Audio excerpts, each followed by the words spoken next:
আমাদের সব্বার কিছু ভয়ঙ্কর পিছুটান থাকে। সম্পর্কের, মোহের, ব্যর্থতার, সম্পদের।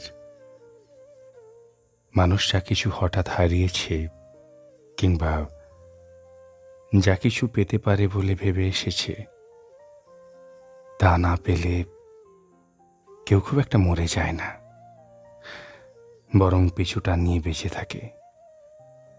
এই যে যেমন আপনি একটা চেনা গানে হঠাৎ আটকে গেলেন, চলতি উপন্যাসের কিছু লাইন খুব নিজের বলে ভেবে নিলেন।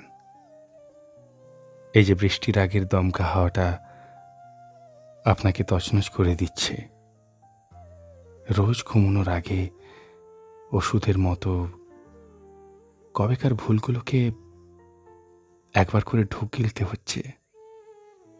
কারণ ছাড়াই আজকাল হুটহাট কান্না পাচ্ছে।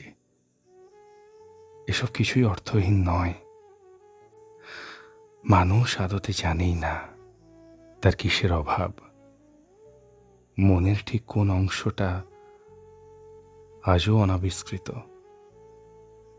কার হাতেই বা তার সেই চোরা সুতোর টান যা তাকে ছন্নছাড়া করে দেয়। কেউ না থাকলে ঠিক কতটা আসে যায়, সে শুধু জানে একদিন তাকে কোনো একটা দরজার সামনে ঠিক ফেরত আসতে হবে। ঠকঠক করে কান পেতে রাখতে হবে, নিজের সবটুকু দিয়ে চিৎকার করতে হবে, অবশ হতে হবে। তবু ওপার থেকে কোনো সাড়া পাওয়া যাবে না।